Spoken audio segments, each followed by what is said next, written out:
Series को इतना सारा प्यार देने के लिए। अब यही प्यार हमें IMDb पर दिखाइए रेटिंग्स देकर। लिंक कमेंट और डिस्क्रिप्शन में दी हुई है। ये सीरीज आपको कैसी लगी आप हमें IMDb के रिव्यूज में बता सकते हैं, तो जल्दी जाइए। Camera rolling and action.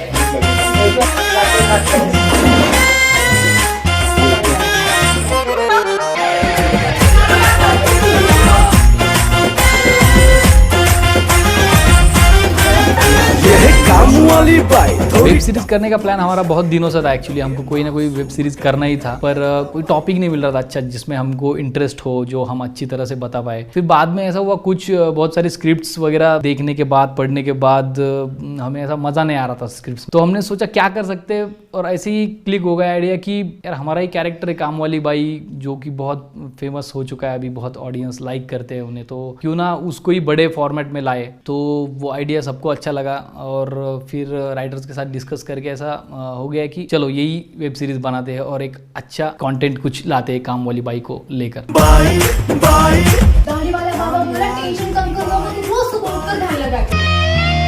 पूरा काम करे हाथ से, बीमारी में साथ दे।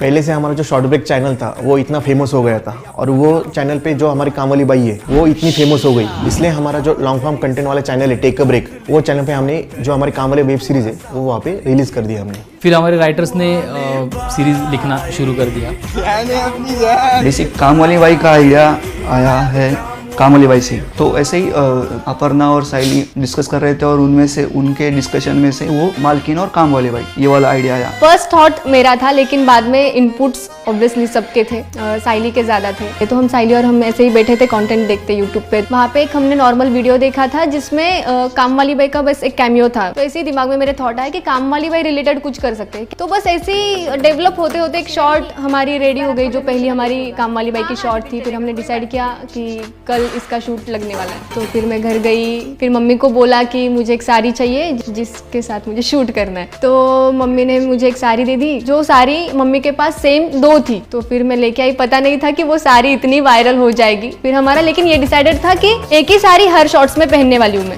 हमारी पहली शॉर्ट अपलोड हुई और वो लाइक 40 मिलियन व्यूज उसको आए थे। तो वो शॉर्ट्स काफी ज्यादा लोगों को पसंद आया, मतलब काफी उसको अच्छा रिस्पांस आता था। तो तभी से मेरे दिमाग में था कि यार ये कैरेक्टर बहुत इंटरेस्टिंग है। मशीन को ये मात दे, मन में नहीं शांति, करनी है क्रांति, अपना काम निकलो। मुझे बहुत इंटरेस्टिंग लगा वो कैरेक्टर, और उसका जो थिंकिंग प्रोसेस है, या फिर वो कुछ अलग कैरेक्टर है। हाँ दीदी चलेगा, कोई बात नहीं, वाला योगा समझी करते जाओ। जैसे कि बहुत कहानियों में होता है ना कि जैसे चाचा चौधरी हो, या फिर वैसे अलग अलग कैरेक्टर्स रहते हैं जो थोड़े से डिफरेंट रहते हैं, उनका पर्सपेक्टिव डिफरेंट रहता है, और वो कैसे रिएक्ट करते हैं, मतलब वो नॉर्मल लोग नहीं है वो। सो ये काम वाली बाई भी नॉर्मल कैरेक्टर नहीं है, ये शीला दीदी नॉर्मल नहीं है। ऐसे कैसे चलेगा भैया? शीला दीदी तो बहुत अतरंगी है, वो नॉर्मल बिल्कुल नहीं है, वो बहुत अलग है, सबसे अलग है, और वो सबको पसंद भी आती है। उसको कुछ करना है तो वो करके ही रहती है, अगर उसको जल्दी जाना है तो वो कुछ ना कुछ जुगाड़ कर लेती है। लेडी जी जितनी चाहिए, शीला दीदी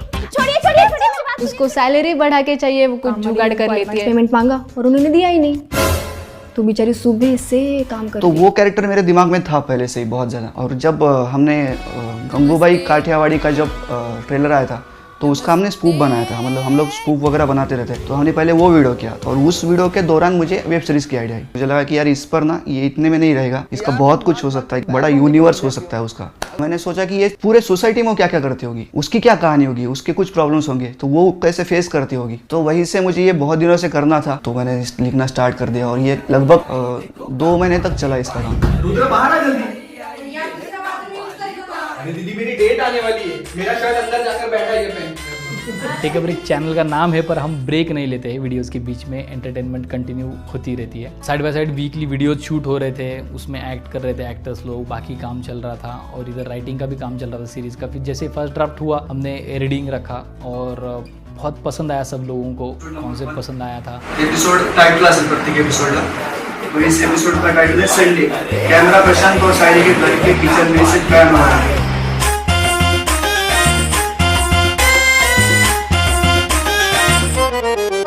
एक प्लस पॉइंट इतना था एज अ को राइटर कि मुझे पता था कि क्या करना है, कैसे करना है, क्योंकि शॉर्ट्स में अलग होता है, 1 मिनट में आपको बहुत कुछ दिखाना होता है, पर सीरीज में ऐसा था कि थोड़ा लिमिटेशन में करना था क्योंकि बाकी कैरेक्टर्स को बैलेंस करना था। ये चीज़ मुझे तभी ध्यान में आई थी जब हम लोग लिख रहे थे, और प्रशांत से तो डेफिनेटली बहुत कुछ सीखने मिला क्योंकि शॉर्ट्स में लिमिटेशंस होते हैं डेवलप करने के लिए, लेकिन सीरीज में अगर एक बेसिक लाइन निकली तो वो उस चीज़ को कहाँ से कहाँ लेकर जाता था। इसको कुछ लिमिट ही नहीं थी, मतलब मुझे लगता है कि इस कहानी को कुछ लिमिट ही नहीं थी, इसमें कुछ भी हो सकता है क्योंकि कैरेक्टर्स ही इतने अजीब है इन द सेंस कि वो फनी है, थोड़े से वो थोड़ा अलग सोचते हैं, तो ये मेन कैरेक्टर है वही बहुत अजीब है। संडे को छुट्टी, चेयरमैन होकर खुद लेट आता है।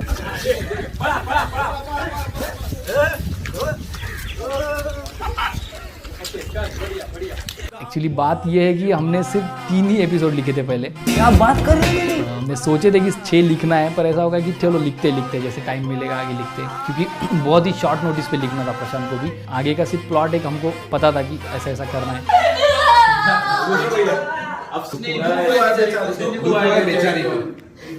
और ये क्या कर बताएगा, तो उनको जो लग रहा है ना वो तुझे ब्रेक करना है। हाँ, समझ गया? वो जो सोच रहे हैं वो ब्रेक करना, दुख हुआ वो वाला चाहिए, समझेगा?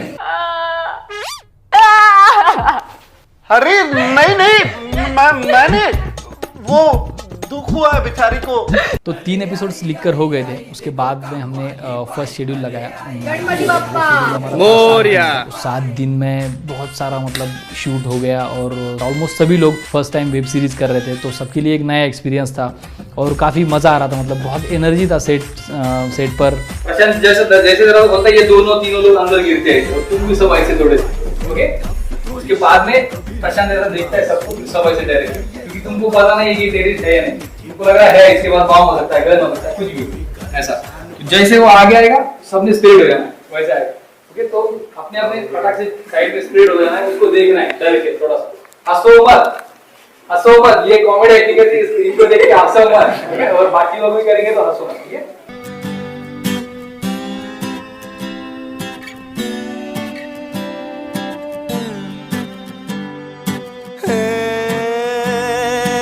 इतना अच्छा टीम वर्क हुआ है। प्रतीक जो हेड करता है प्रोडक्शन, उसके बाद में रवि जिसने डायरेक्शन किया हुआ है, एक्टर्स कामवाली बाई, Saili, Prashant, it is crazy. Prashant तो राइटिंग भी करता है, it was his story, and then Hemant का एडिटिंग, एंड ओवरऑल अगर आप देखोगे दैट एंटायर पैकेज, मुझे लगा ही नहीं था कि इतना अच्छा होगा और इतना प्यार भी मिलेगा। हमारे इन हाउस टीम होने की वजह से हमने ऐसा किया था कि जो बेटर कर पाएगा कोई चीज़, जैसे कि असिस्टेंट डायरेक्शन हो, तो हमने पहले पूछा कि कौन है असिस्टेंट के लिए रेडी, तो कुछ लोग आ गए कि हम करते हैं और उनको काफ़ी कुछ एक्सपीरियंस भी था। टीम तो हमारी बढ़िया ही है मतलब, और ये हमारा पहला प्रोजेक्ट नहीं था, एज अ वेब सीरीज हमारा पहला प्रोजेक्ट था, लेकिन इससे पहले हम 1-1.5 साल से साथ में काम कर रहे हैं सब लोग। हम कॉमेडी वीडियोस बनाते हैं, कॉमेडी स्केच बनाते हैं, तो सबके साथ काफ़ी अच्छा बॉन्ड है। डायरेक्टर हुए रवि सर, बाकी है DOP संकेत है, एडिटर है हेमंत सर वगैरह, और पूरे जो टीम है बाकी सब दिखते रहते हैं। मतलब इधर उधर क्या होता है कि बॉन्ड बहुत अच्छा है पर्सनल लाइफ में, तो काम की जगह पे वो और ज़्यादा फूल जाता है, क्योंकि पता है ना कि इसको ये कैसे काम करता है, इसका तरीका क्या है काम करने का, उसका फायदा होता है बहुत ज़्यादा। तो टीम बढ़िया है, मुझे लगता है टीम बहुत बेस्ट है। ये फोटो देखो, कहीं दिखा हुआ लग रहा है, पति है तुम्हारा।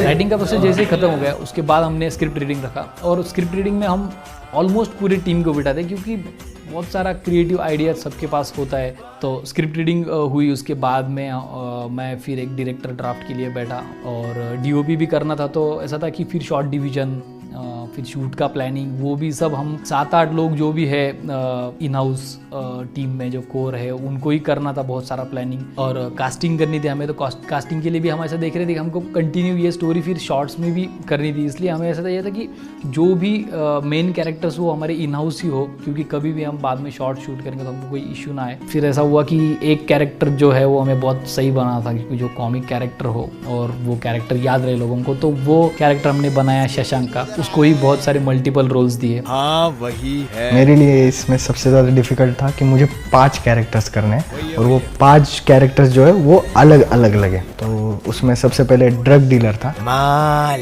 तो उसके लिए अलग एक्सेंट यूज किया मैंने, थोड़ा सा अलग बॉडी लैंग्वेज यूज किया। और जो सेकंड कैरेक्टर है घनश्याम वॉचमैन, उसके लिए मतलब बाहर स्टेट के जो दोस्त है यूपी के, तो मैंने उनसे जो मेरे डायलॉग हैं वो मंगाए उनके यूपी के एक्सेंट में। तो मुझे जो पसंद आया फिर मैंने उसी का अनुकरण किया।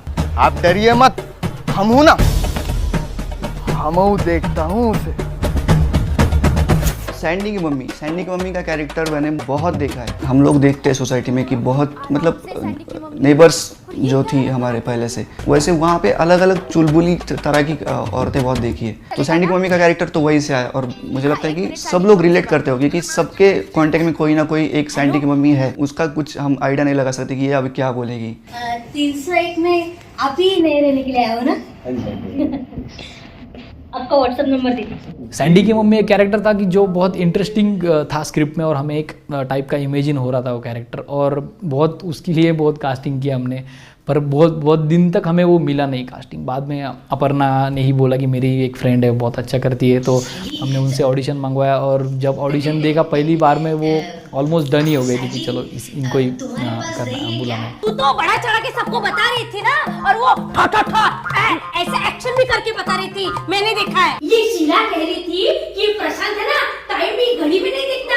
एक्चुअली हम दोनों एक सीरियल साथ में कर रहे थे, मराठी सीरियल, तो वहाँ पे मैं उससे मिली हूँ। सैंडी की मम्मी, उसका नाम मयूरी है, और यहाँ पे चल रहा था हमारा सैंडी की मम्मी का कास्टिंग। लिटरली 10 to 12 लोग सैंडी की मम्मी के कैरेक्टर को ऑडिशन दे के गए थे, लेकिन जो कैरेक्टर मुझे पता था कि प्रशांत को कैसा कैरेक्टर चाहिए, उसने मुझे रेफरेंस दिखाए थे। तो फिर जब मैं सेट पे नेक्स्ट टाइम गई थी तो मैंने उसको कहा कि ऐसा ऐसा कैरेक्टर है, तो तू करना चाहती है क्या? तो उसने बोला हाँ जरूर, मैं क्यों नहीं करना चाहूंगी, काम वाली बाई तो इतनी फेमस है, मुझे बहुत अच्छा लगेगा करने के लिए ये वो। तो फिर मैंने उसको स्क्रिप्ट भेजा, फिर उसने 1-2 दिन में मुझे ऑडिशन सेंड की।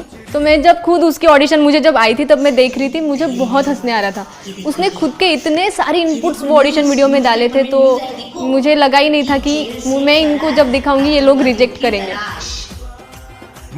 मतलब ये फोटो देखो ना, फोटो काम वाली बाई ऑलरेडी वेल फेमस है, तो वो अगर नॉर्मल कॉस्ट्यूम में भी अगर मैं बाहर जाती हूँ तो लोग मुझे पहचान लेते, और अगर मैं विद साड़ी बाहर गई शूट करने तो वहाँ पे फिर बहुत सारे लोग जमा हो जाते हैं जब भी शूट चलता है या फिर जब अपर्णा उन्हें दिखती है। तो एक दिन जैसे प्रशांत काम वाली बाई का घर ढूंढने जाता है जो लोकेशन था, तो वहाँ पे हमें शूट करने थोड़ा सा डिफिकल्ट हो गया था क्योंकि पूरी तरह से ऐसे लोग जम गए थे शूट देखने के लिए। फिर हम शूट करें कैसे लोगों को हैंडल करें। ग्रीन साड़ी में अगर वो आती है तो दूर से भी किसी को स्पॉट हो जाती है कि चलो ये काम वाली बाई है, और मुझे ऐसा लगता है कि वो एक अकेली ऐसी आर्टिस्ट होगी अभी कि जिसको दूर से भी लोग पहचान सकते हैं उसके कॉस्ट्यूम से। फाइट सीन चालू, जिस सीन के लिए डीओपी रुका था इतनी देर के लिए, फाइट सीन। बैचलर्स के कैरेक्टर में ऐसा था कि हमारे इन हाउस ही जो इमर्जिंग एक्टर्स थे जिनको करना था एक्टिंग और वो अच्छा परफॉर्म भी कर रहे थे शॉर्ट्स में, तो हमने उन्हें ही कास्ट कर लिया। और उनको भी चैलेंज था कि अभी सीरीज में कास्टिंग हुआ है तो अच्छे से ही परफॉर्म करना पड़ेगा, तो उन्होंने भी काफ़ी मेहनत की और एक अच्छे मैच्योर्ड एक्टर की तरह ही उन्होंने भी एक्ट किया और बहुत अच्छे हुए मतलब बैचलर के सीन उसी वजह से। काम वाले बाई